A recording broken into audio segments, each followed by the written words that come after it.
Oi! I'm Ned Naylor-Leyland. I'm the portfolio manager of Merian Global Investors Gold and Silver Fund. The fund is a combination of bullion, held in bullion trusts, and gold and silver mining equities. If you're asking about a forecast for gold prices, you have to think about it in your base currency.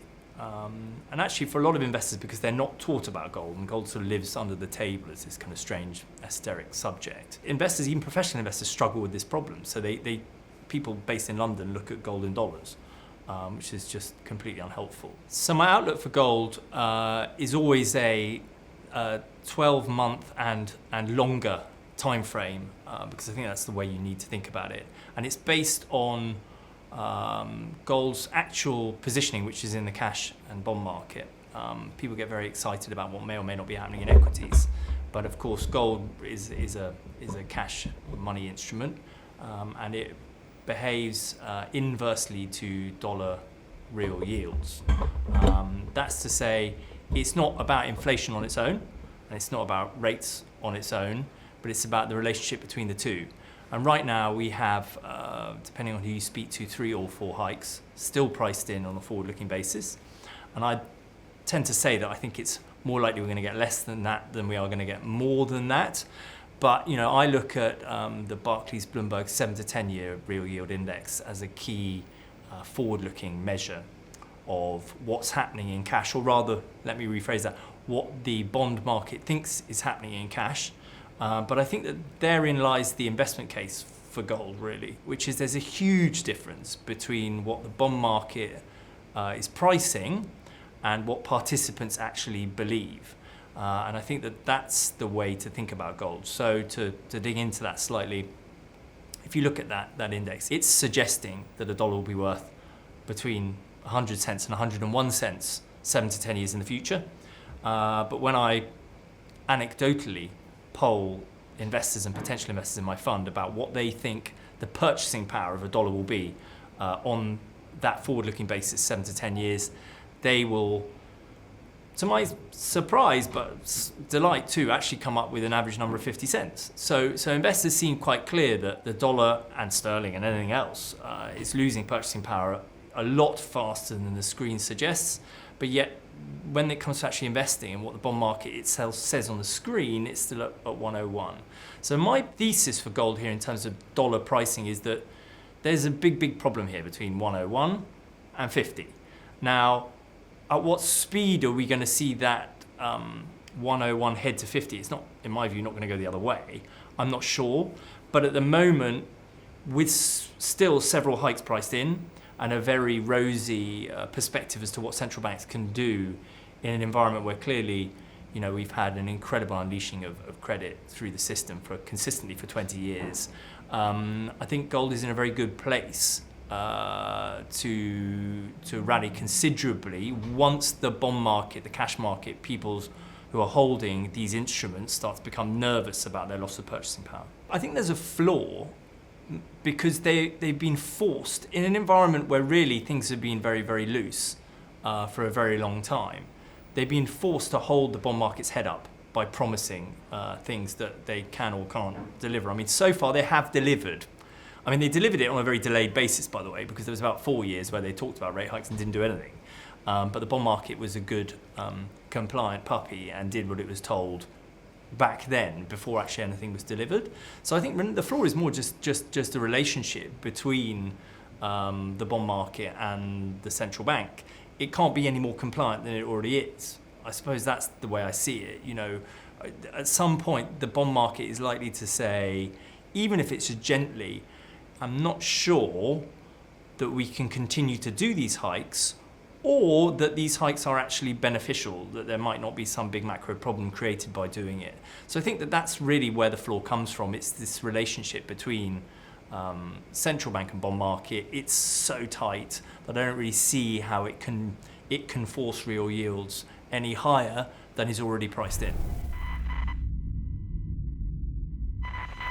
I'm very interested in silver, and silver is a big part of our portfolio, but silver really is just the high beta version of gold. It's not, people get very confused by silver because it has enormous industrial utility. In fact, so much so that it can't be replaced in many, many items. But it does still behave as the partner of gold, and it trades on an inverse relationship with real yields.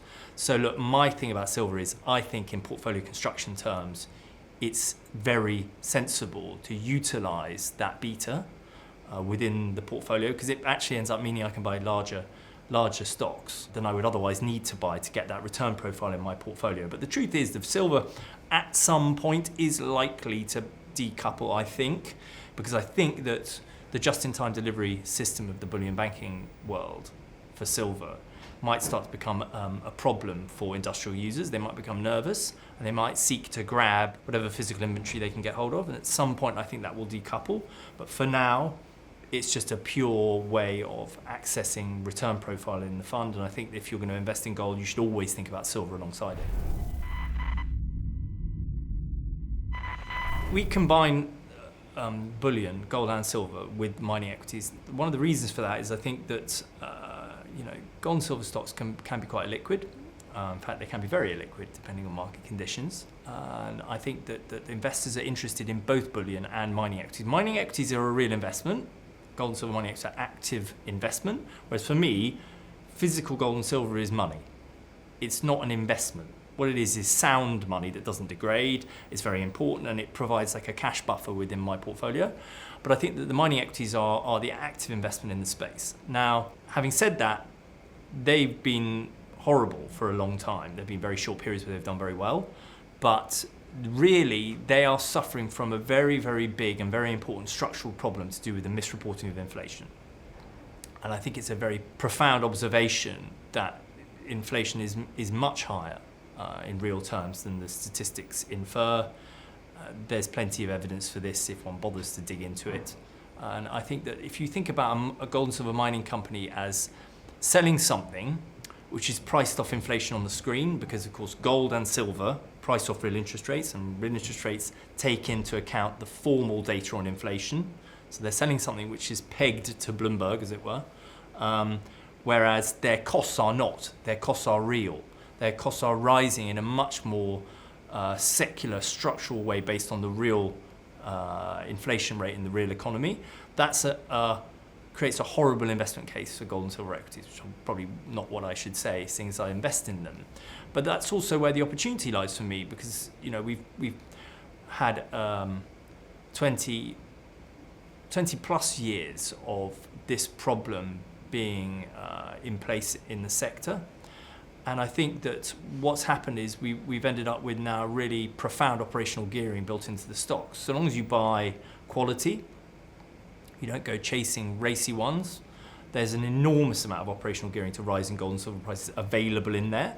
And for me, I don't think physical gold and silver on its own is enough of a hedge against the issues of the structural issues of the monetary system. Because if you have a 2, 3, 5% position in physical gold, what you're doing is you're saying, I want a 2, 3, 5% vote no with my capital. Well, that's fine, but that's not going to make up for potential very large write-downs elsewhere in your net worth pie chart. One wants to explain it like that. So for me, the gold and silver mining equities are a bit like an untimed call option. Now, you want someone to manage it for you, because I think it's a very technical industry. It's not somewhere where you should just be picking an individual gold stock, going to go with that one. I think the idiosyncratic risk of individual mining companies is much greater than people realise. The skew is not in your favour buying individual names. So whether one wants to buy an index or a managed fund, the likes of which I manage, I don't really think that that's something I'm going to push someone towards. But I do think that holding individual names is a bad idea. But I also think that this is the finest way to have a really meaningful and geared exposure to a major trend reversal, which I think everybody is worried about. Lots of people are worried about this, quite rightly, because there's so much herding, so much concentration, so much correlation, inability for people to own things which are going to move fast the other way. And for me, this is what gold and silver mining stocks represent. Now, they need to be selected carefully. We don't buy companies that are based in Africa, Central Asia, Russia, anything like that, because I don't think you need the additional risks involved in that to capture the return profile. But I do think that, some people believe they can hedge themselves by holding derivatives, holding basically a timed short view on things. For me, that's not the best way to do this, because I think the big problem people have is timing this structural issue that we're all talking about. And gold and silver mining equities, as long as they don't go bust in the meantime, are a very good way of achieving that. The individual gold and silver mining stocks are a real problem for most investors. The temptation is to buy them, but you need the knowledge, not actually even of a geologist, but specifically of a mine engineer, in order to be able to integrate the financials and the operating side of mining companies, particularly underground gold and silver mining companies, which are very, very technically complicated. So I think that if you don't have that, it's a fool's errand in buying individual stocks, because what you're doing is you're saying, I know better than a mine engineer. I mean, you're not explicitly saying that, but you're inferring this, because an index or a fund is going to capture 90%, 90% of any upside in an individual name. But what you're doing by investing in an index or a fund is you're avoiding the huge downside risk that can be caused by, whether it's geopolitical, whether it's operational, whatever specific idiosyncratic risk there are many, many of them, and they usually do come along when you're not expecting it. So I feel strongly that avoiding that problem by layering your exposure is more pertinent in this sector than anywhere else. This idea that gold and silver mining companies are brilliant at capital destruction, I think is just wrong. I think it comes from a lack of understanding of this problem of costs versus the gold price. So just to go into that a little bit, gold is money, silver is money, and they're pricing off false data in the bond market. And I'll say for me that it's not just the work of John Williams at Shadow Stats. There are other things as well which indicate that inflation can be around probably average 9% over the last 20 years. I know that sounds completely shocking, but by the way, in truth, a lot of the most interesting investors I meet would agree with me. They want to be up 10% net per year, otherwise they feel they're down. So that actually confirms that point. But if you accept that, then there's a huge input cost problem for these companies. And we see it consistently when you model them out properly. You can see it's there. And they're not able to hedge that away or avoid that problem. If costs are rising at 10 and gold is up 1, it's not a management problem. Now, don't get me wrong. There are issues with corporate governance, remuneration, but I don't think they're any bigger than they are elsewhere in other sectors. I think that there's a narrative here which doesn't really bear out when you really dig into it. The issue is with the way inflation is reported, and thereby the way real interest rates price gold. And that's where both the problem has come for a very long time, but also where the enormous investment opportunity lies. Because if gold does start to break out in a major way, you're going to see massive margin expansion, operational gearing to the upside for these companies, and people can make fantastic returns on that basis. Yeah, I mean, the central banks have managed to prolong the cycle hugely, in my view, and I think that they've done that by making the bond market compliant, or the bond market has willingly been compliant in that. Now, what do I do to avoid this problem? Stock selection is the obvious one, which is you don't just pile into the most balance sheet distressed and highly operationally geared names. You want a good selection of high quality gold and silver mining companies. They do exist despite what people say. So I think that there's an obvious stock selection point, but I think that the more interesting question really is for the investor and how they allocate towards me or our sector rather than the other way around. And that for me is just a position sizing point, which is there is a tendency that once you understand the monetary system, or you feel you understand the problems of the monetary system well, to get particularly fearful or greedy and take too much of an overweight view. So if we talk about the prolonging of the cycle, I think it's for me as an investor, for myself rather than necessarily in the fund, what I would say is I think it's about what position do I want directionally hedging this problem, and what is that particular allocation going to do for me in that environment. Now that might seem like a really obvious point, but I don't think that people handle that well. So I think that being in markets, in momentum, in this strange world, twilight zone financial markets that we're in, is a compelling and necessary thing to do. But I do think that having an allocation, a 2 to 5% allocation, for example, in a fund like the one I run, is a good number. Now, am I at 2 to 5% myself? No. So am I being a hypocrite saying that? Yes. I do take a much bigger view, but then I'm happy to bear the volatility of that, and that's the point. So people say to me, oh, gold's volatile, silver's really volatile, and gold and silver stocks are crazy volatile. Now, I've been investing in them long enough to be quite sort of immune to that. I don't really feel it, I think, the way other people do. But that's just about position sizing. So if you can't handle the volatility, then you need to downweight your position. And that doesn't mean you don't have it. It just means you understand what the right quantum is for you. And I think that a good proportion of people's negative perspective on this asset class is because they've understood the structural problem, then they've got their position sizing wrong. And actually, if gold and silver stocks are down 15% over 8 months and people are moaning, it's probably a good sign that other things aren't doing that badly. And it is an overall view, and we have to think about it that way. Balance at the moment, the portfolio is 20% bullion and a slightly underweight position in silver miners versus gold miners, but that's purely because silver has underperformed gold for, nearly 2 years now. So there's been a negative drift there, and I'm not constantly fighting it by just buying blindly.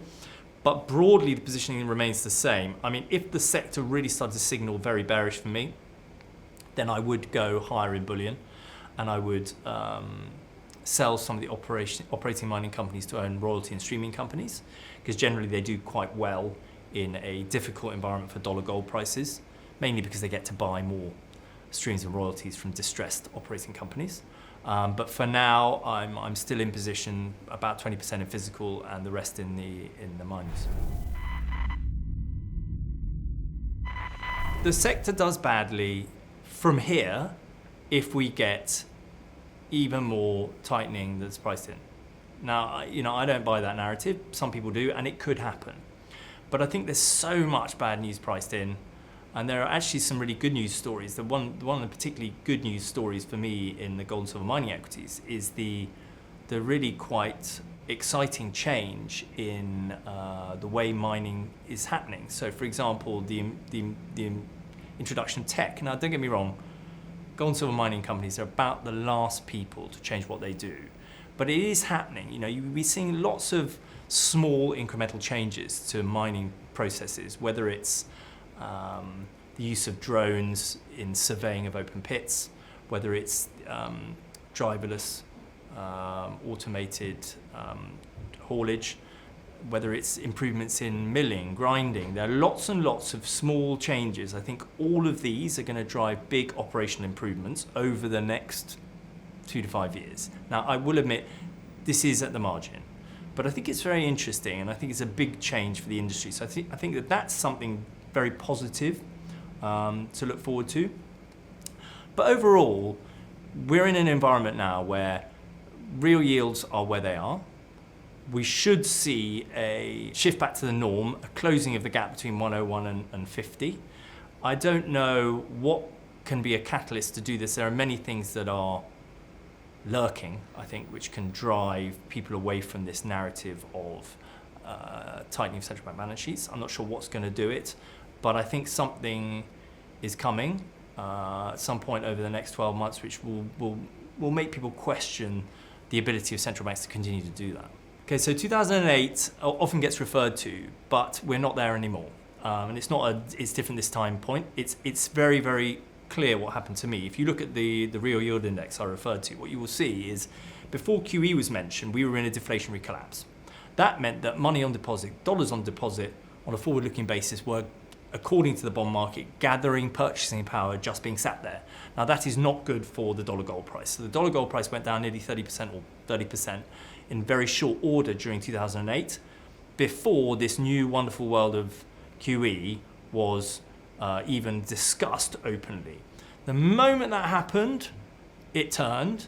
The bond market understood that we're now in an environment where conventional monetary policy is not around, and we are still in that post-08 environment where if we need to, we can go into yet more unconventional environments, more QE, negative rates. All these things were not where we were in 08 when gold went down 30%. It went down 30% because the bond market, if you look at the Barclays Bloomberg Index, it was pricing 104. So it was saying money will be worth 4% more in 7 to 10 years' time than it is today. I cannot see any environment of stress where the bond market's going to be pricing that. For me, it's clearly going to go the other way, and people will realise we're going from what is already a tight environment to an extreme loose one very quickly, which would be the opposite of what we had before. Central banks are very interesting. People talk about their inability to forecast, but I'm not sure that that's really what goes on. I think that, as JP Morgan said, gold is money and everything else is credit, and central banks understand that very well. I also think, by the way, commercial banks and commercial bank economists don't understand it at all. Indeed, I had a conversation with a very high-level economist from a big bank recently, and he described what was going on in Asia with respect to de-dollarization as just complete nonsense. It's not happening. It's just not interesting. And I brought up gold, and he described it as shiny Bitcoin. And I said to him, but your own central bank has 2/3 of its reserves in shiny Bitcoin. And there was a look of amazement when I made that point. Now, I think that central banks are the signal. They hold really, leaving aside the equity component that central banks have added, some have. Let's just leave that aside for a moment. Central banks hold two things. One is money and the other is credit. Or at least that's my perspective on it. Now, they're seeking to add this, and they don't want to add any more of that. That tells you we're at a very important moment cyclically. It's a difficult thing to pitch because that doesn't show up in pricing. Because, of course, gold, so then people say to me, oh, yeah, but then why doesn't gold go up? Why it's not going up? Well, the answer is the physical market is tiny. But the central banks only participate in the physical market. Now, that's not true what I just said. They only participate as a buyer in the physical market, the tiny physical market. They do participate actively in the paper market, loaning, leasing and swapping reserves. But when they want to add, they buy physical. So there's a strange world that we live in where they're adding physical reserves and repatriating, of course, which is an important point, wanting their own gold reserves at home rather than with other nations. I think this is a huge secular thing. I don't think it's anything anybody should be ignoring. Can the average investor get up to the Bundesbank's 67% of reserves in gold? Probably not. Do I think that that's something that's flashing at investors that people ignore? Absolutely. I was in Germany a year ago. I asked German investors what they thought the Bundesbank's gold holding was. None of them had any idea. They didn't know what that was. And they were surprised they didn't know as well. And when I pointed out that was the case, they were absolutely amazed. And I think that it's just that simple. Central banks understand that's money, that's credit. And they need to balance the two out. Now, unfortunately, that means some central banks don't have enough money and they have too much credit. And I think it's very difficult for those ones to do anything about it, because if they do, it starts to look a little bit dodgy for them. If they start trying to rush away, then it's ringing the bell. So I think at the margin, this is the most important thing, and the thing that most qualifies why this asset class and a position in this asset class, even if it's going down while everything else is going up, is there for a reason. And not owning gold and not having exposure to gold or silver or the mining equities, for me, is a much bigger risk than a correctly sized position and the fact that it may go down a bit while markets continue to go up. And I suppose that's the point, really. What's the bigger risk? Having some in your portfolio or not having any? And for me, it's very clear. It's definitely not having any at all in a world where we're awash with credit and everything is somebody else's obligation. The one thing that isn't is something that really ought to be in everybody's portfolios. Sequencing for a blue sky scenario for gold, I think, is not how I see it, really. And the reason why I say that is because I do think that gold is the denominator. All I see really is that we're in a situation where we're in the final 1% of purchasing power of the existing monetary system, and it's being degraded very, very fast, despite what central bankers may tell you. Now, I think that if you hold a position in physical gold, there can be a big re-rating versus your base currency, and it can look very good and you can do very well, and that will be all about the move from 101 in the bond market to 50 in reality. So at what point people start to realize that they are shipping purchasing power holding cash. That's the key driver of everything. I don't know, when it happens in the 1970s, it was actually an oil spike that made people realize something that was already there. It was already there, but people, with a big rise in oil, suddenly feared inflation in real terms and they behaved in a certain way. But for me, it's all about the mining companies, because that's where the real return comes. If you really want to make a big return here, be one of those people who, makes a lot of money in a systemic shift, it's going to be in the mining companies, not in physical, because physical is money. What it's going to do is what it's always done, which is hold your purchasing power against goods and services. There can be 1-2 year uplifts and downdrafts, but generally that's what it does. It's what it's for, it's money. But the mining equities are not that. And if you are participating at the right time when people start to flee cash and bonds, and it's not about equities. Now, by the way, of course, equities going down can of course be the trigger that makes the bond market realize we're not getting all these rate hikes, and that can create real yields going down. But it's always through the bond market. So it's about cash and bonds. When do people stop wanting to hold those? I think it's already there, by the way. I think we're seeing what was a very small trickle is a little bit more than that. And the moment that turns into more than that and turns into a river will be the moment when we get a phase change and gold and silver mining stocks can really start to go at that point. Physical will do well and people will be very happy they own it. But the opportunity set for me is in the stocks, not in the bullion.